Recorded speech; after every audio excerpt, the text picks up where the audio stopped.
বগুড়া পৌরসভার পরিচ্ছন্নতা কর্মীদের জন্য নির্মিত হচ্ছে দুটি বহুতল আবাসিক ভবন। এসব ভবনে শতাধিক পরিবারকে দেয়া হবে এক কক্ষ বিশিষ্ট একটি করে ফ্ল্যাট।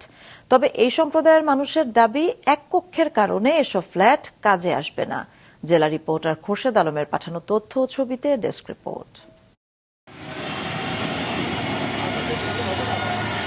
প্রায় 4 বছর আগে বগুড়ায় পরিচ্ছন্নতা কর্মীদের জন্য দুটি বহুতল ভবন নির্মাণের অনুমোদন দেয় স্থানীয় সরকার মন্ত্রণালয়। অনুমোদন অনুযায়ী স্থানীয় সরকার ও প্রকৌশল বিভাগের তত্ত্বাবধানে শহরের চক সূত্রাপুরে বসবাসরত হরিজন সম্প্রদায়ের মানুষের জন্য 72টি ফ্ল্যাট এবং কাটনাপাড়ায় 48টি ফ্ল্যাট নির্মাণের সিদ্ধান্ত হয়।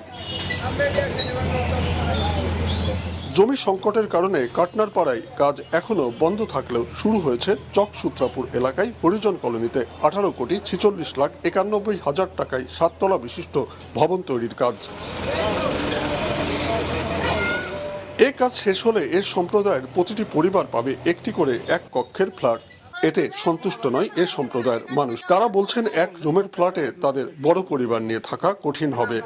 অনেকের পরিবারে 5 থেকে 7 জন সদস্য। এক কক্ষের আবাসন তাদের জন্য নতুন সংকট তৈরি করতে পারে বলে আশঙ্কা।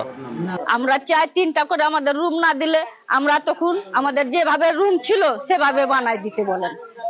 এই যে একটা রুমে চোল বউ বাচ্চা, তারপর বেটার বউ, এগুলা নিয়ে থাকা মুশকিল। তো এই যে বিল্ডিংটা হচ্ছে, আমরা যদি এরকম সুখ সুবিধা যদি না পাই তাহলে তো আমাদের বিল্ডিং করে লাভ হচ্ছে না। আমরা শুনলাম যে একটা রুম, একটা বাথরুম, একটা ডাইনিং রুম, তাহলে তো আমার যে একটা ছেলে কিংবা একটা মেয়ে আছে, তাহলে আমরা তো একই হয়ে গেল। তবে ভবন বাস্তবায়নকারী সংস্থার প্রকৌশলীরা বলছেন, পরবর্তী ভবন তৈরি করার সময় হরিজন সম্প্রদায়ের এই দাবিগুলো বিবেচনার সুযোগ রয়েছে। এটা হলো সিঙ্গেল ফ্যামিলির জন্য, কিন্তু যখন বৃদ্ধি পাবে সেক্ষেত্রে যেহেতু ওখানে অনেকগুলো অনেক জায়গা আছে, সেখানে আমরা যদি এই চিন্তাগুলো করে যদি পরবর্তীতে যদি আমরা যদি এটা মোটিভেশন করে, এবং শুধু তাই না, পরবর্তীতে আমাদের যে আরেকটা বিল্ডিং আমরা ওখানে হবে আশা করতেছি, সেখানে হলে কিন্তু এই চেঞ্জগুলো কিন্তু আমরা নিয়ে আসতে পারবো। গত 23-24 অর্থ বছরে শুরু হওয়া এ প্রকল্পের কাজের মেয়াদ 2 দফা বাড়িয়ে 2027 সালের 24শে আগস্ট পর্যন্ত বৃদ্ধি করা হয়েছে। মাছরাঙা নিউজ ডেস্ক।